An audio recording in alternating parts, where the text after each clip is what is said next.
Hello. Is that you? Come in, darling, come in. I've been expecting you. Don't be afraid, come in. I won't bite. And you're sure to have a good time. Or my name isn't Elvira.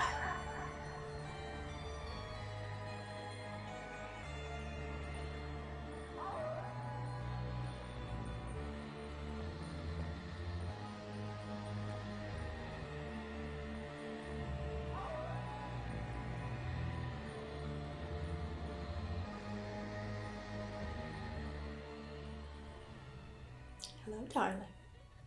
Yes, sirree, it's little old me, that heartthrob of the macabre, Elvira, mistress of the dark. First up tonight, it's off to a wedding with the devil's wedding night. Hey, I ain't no friend of the groom, okay? I'm not friends with the bride either, for that matter. The organist invited me. I've got a thing for organists. But that's a story for another time. The story for this time is the devil's wedding night, and you're invited too. I've already RSV and P'd for all of us. I'm just that kind of gal. So splash on the Old Spice and wear something nice. It's the devil's wedding night.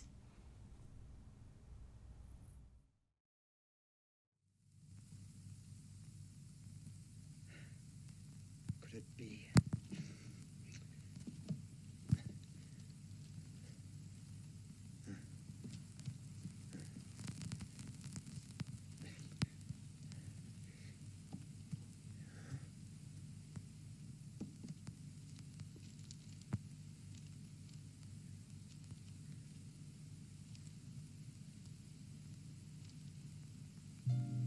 And much of his strange and evil power was attributed to this mysterious, unknown ring, which endowed him with extraordinary and supernatural powers, not merely over creatures of his own curious ilk, but over mankind as well.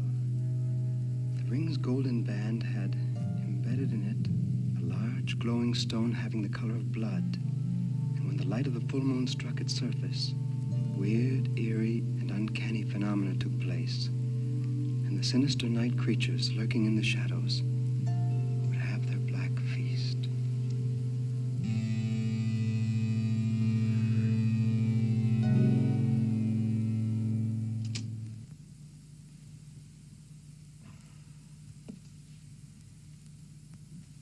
Once upon a midnight dreary, As he pondered, weak and weary, over many a quaint and curious volume, of forgotten lore.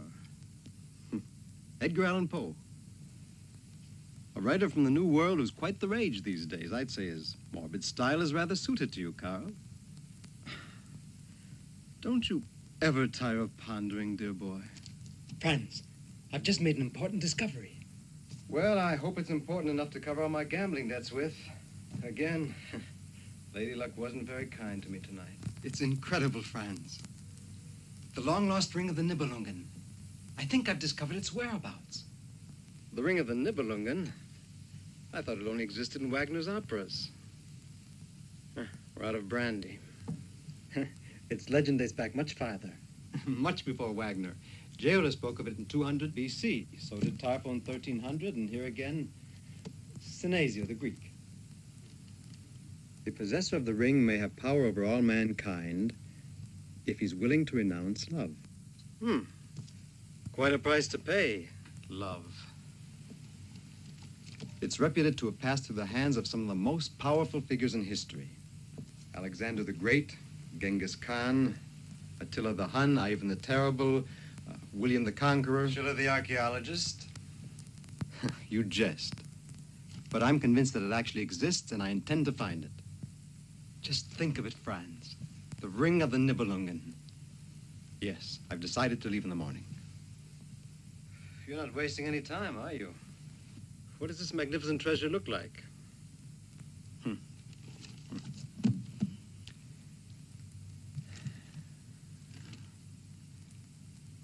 The ring is singular in its aspect. It's band fashioned from common gold, but with a huge stone that, although similar in appearance to a ruby, is comprised of a substance unlike that of any to be found on Earth. One theory has it that the stone itself was extricated from an ancient meteorite which landed in the Carpathian Mountains. I dare say it must be quite valuable. Invaluable. Any collector would be willing to pay millions for it. But if I find it, I shall never allow it to fall into private hands. Too precarious for mankind. No, I shall consign it straight away to the Karnstein Museum of Archaeology, where safe and secure, the ring will go on display for all to see. Carl, your benevolence overwhelms me. And where did you say it was last seen, this fantastic ring of yours? The Carpathian Mountains? In Transylvania. Transylvania? But that's vampire country. You have heard of those blood-sucking creatures, haven't you?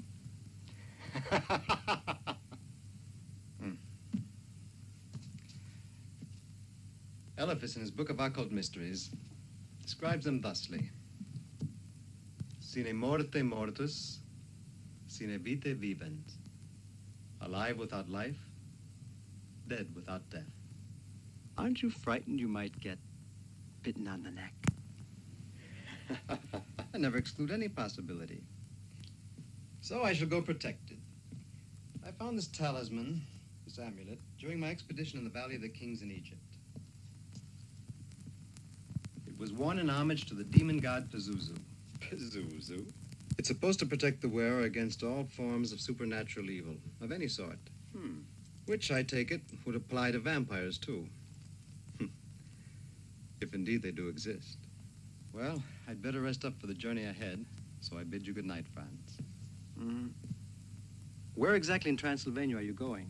Just in case I should have to come and rescue you. In the proximity of a village called La Dracula. Castle Dracula, to be exact. For sure, Castle Dracula. When you're talking about vampires and you're talking about Transylvania, you are talking about good old Count D. But I want to go back to that ring for a second. You know the ring of Nibelungen? That sounds just like this little number that I've been wearing for years. Okay, so it came out of a Cracker Jack box, but who's to say how it got there? From Ivan the Terrible to Attila the Hun to Alexander the Great to Elvira the movie hostess. That's me. Next up, I've once again plucked from our bolts a little movie that puts the sick back in classic.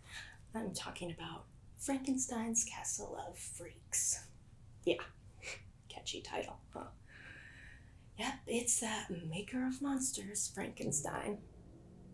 You know, I always thought that would make a good name for a fast food joint. Frankenstein. Hot dogs and beers. Something to think about. And now, I want to show you my accumulator. Accumulator?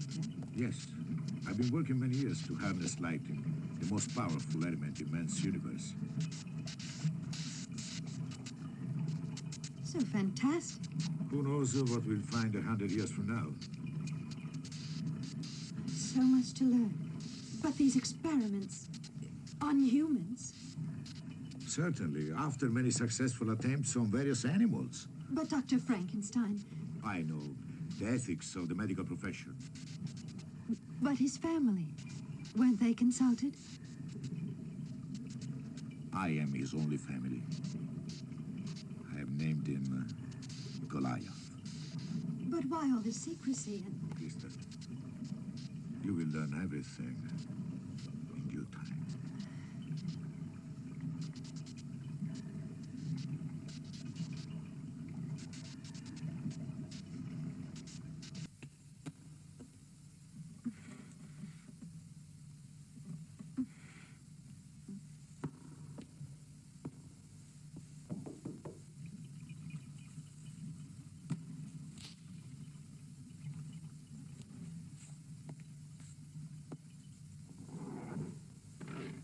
Krista. Thank you for coming. It's a pleasure. You know my interest in science. Just science? Actually, I wanted to test our giant's mental capacity. He's getting along nicely, but we can't communicate by language.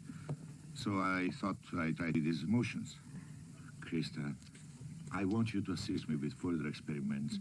Your calming influence will be of help to me. His mental advancement will speed up. Oh, it would be a pleasure to work with you. Come, look.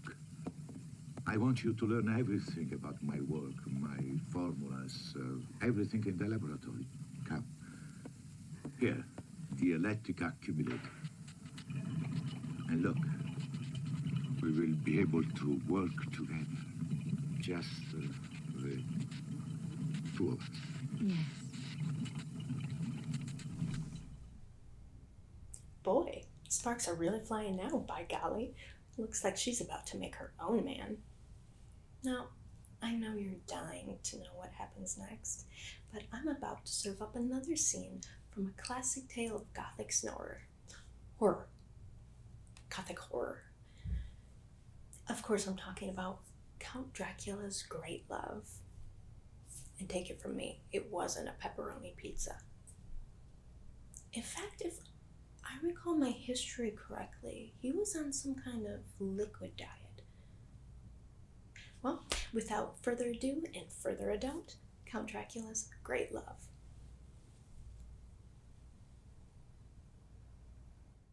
No, I don't think we should be doing this.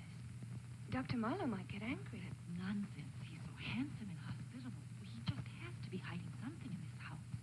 What do you see in him anyway? Nothing. I just happen to like him, that's all. I still don't think we ought to do this. It would be better if we took a walk in the woods.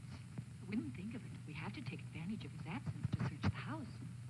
We'll just leave Emery and Marlene all by themselves. Poor things are so much in love.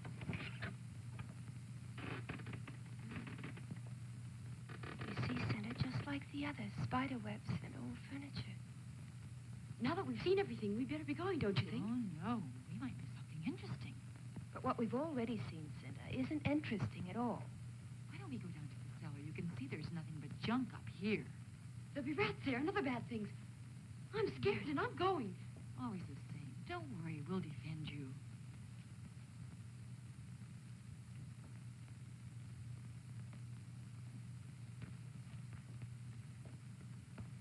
What did I tell you?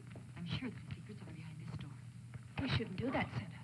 Don't open that door. Well, if the secrets are here, they're well guarded. Oh, let's go back upstairs right now. Do you hear me? Yes. Come on, we better go. It's our last opportunity to be indiscreet. We finally found something interesting. Come on, Elkie, come and take a look. You're going to be very, very surprised. What is it? You'll be surprised. It's magnificent. It's a library.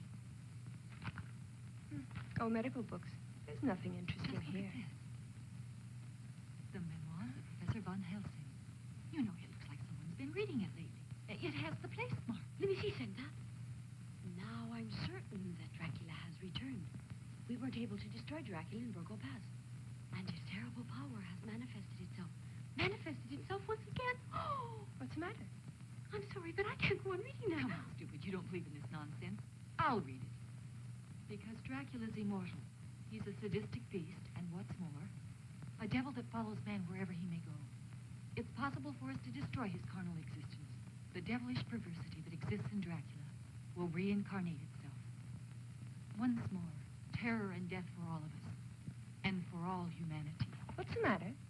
Nothing. Shall I go on? Leave it. I'm getting nervous. Go on, Senator. I'm also afraid that his cruel daughter, Rodna, will return in the same way. I shudder just thinking about her new reincarnation, her new appearance.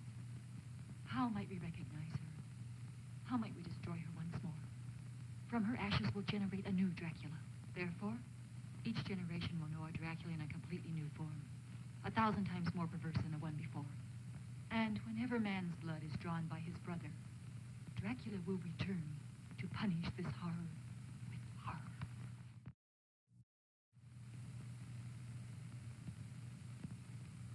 That freight scaredy cat Elkie's afraid to sleep alone. Well, it's my turn tonight on that dirty old mattress. You shouldn't feel that way, Cinda. She's awfully frightened. See you in the morning. Listen, Cinda. Yes? Dr. Marlowe hasn't returned. I don't think he's hunting at these hours. Do you? He'll be here soon. We shouldn't be worried about the doctor. Nothing's happened. Don't worry. See you in the morning. In the morning.